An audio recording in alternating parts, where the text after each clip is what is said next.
તો ભાઈ ખરેખર તમે તો પહેલાં 3 માસૂમ બાળકોનો પહેલાં તમે આ ફોટો જે વિડીયો જોઈ રહ્યા છો તે ખરેખર તે જુઓ, તે વિડીયો જોઈને તમે પણ કાપી ઉઠશો. કારણ કે મિત્રો અત્યારે સોશિયલ મીડિયા અંદર મિત્રો શું લોકો કરી બેસે છે ને કે એની વાત પૂછોમાં. કારણ કે મિત્રો સોશિયલ મીડિયા અંદર એવા વિડીયો આવે છે કે તમે પણ જોતા તમારા પણ રૂવાડા બેઠા અટકે ઊભા થઈ જાય.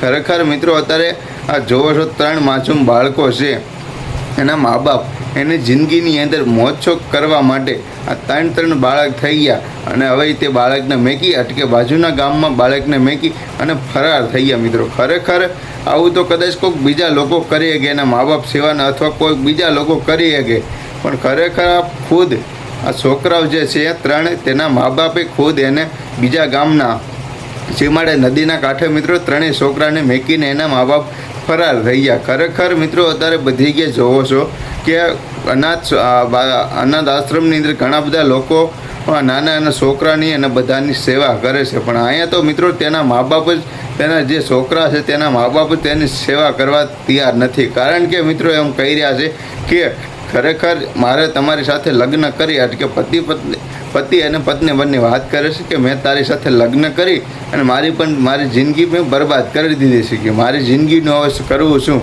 તો હું કંટાળી ગઈ છે, એવું બધું ઘણા બધા એ પત્નીએ પ્રશ્ન કર્યા. ત્યારબાદ મિત્રો એને પતિ એમ કીધું કે હવે કરું તો શું કરું, કે 3 સંતાન થઈ ગયા છે. તો એને પત્નીએ એમ કીધું કે હવે આપણી પાસે એક જ રસ્તો છે કે આપણા બાળકો જે આપણા 3 બાળકો છે તેને બાજુની ગામની અંદર કોઈ ભાળે નહીં એમ સુખ દે એ 3 બાળકોને અંધારાની અંદર નદીના કાંઠે બાજુના ગામની અંદર આને બાળકોને મેકીને આપણે વિયાવા છે. તો ખરેખર મિત્રો આવું બની ગયો બનાવ. અને જોવા 3 આ માસૂમ બાળકો છે, બધા લોકો એટલી બધી પ્રાર્થના કરે છે ને કે જેને સંતાન ન હોય ને ભાઈ એને ખરેખર પૂછજો કે સંતાનની વેલ્યુ શું થાય છે. જે બાળકો જે ઘરની અંદર નાના પગલાં પાડનારા જે બાળકો ન હોય, જેને કાલી ઘીલી ભાષામાં આપણી સાથે બધા હસી મજાક કરવાવાળા જે સંતાન ન હોય ને તેને જઈને પૂછજો કે સંતાનની વેદના શું હોય છે.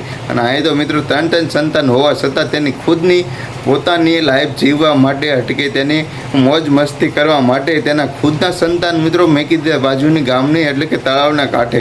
ખરેખર ભગવાન પરમાત્મા કૃપાળુ આવા લોકોને ક્યારેય એની આત્માને અથવા ક્યારેય પણ એને માફ ન કરવા જોઈએ. અને ફરીવાર મિત્રો આપણે જે તંત્ર છે કાર્યવાહી જે કંઈક કરે ત્યાં મિત્રો આની ઉપર કડકમાં કડક સજા કરે. કારણ કે મિત્રો આવું તો કેમ કર્યું, એના 3 છોકરાને મિત્રો મેક્યા, માનો કે એના બાપે કદાચ કરુણ આવી ક્રોધિત થઈ અને મેકી દે એના પપ્પા, તો ખરેખર એની મા પણ મિત્રો આવું કરી શકે. ખરેખર તમે જોવો તો ખરા તમે આવું શું વિડીયો ઉપર તમે મિત્રો શું કહેવા માગો છો એકવાર જરૂર કમેન્ટ કરીને બતાવજો. કારણ કે આ વિડીયો જોવો તો ખરા તમારા પણ રૂવાડા ઉઠી ગયા. કારણ કે હા લોકો અત્યારે ક્યાં હદ સુધી પૂગી જાય છે, એના સંતાનને પણ હાંસવી શકતા નથી.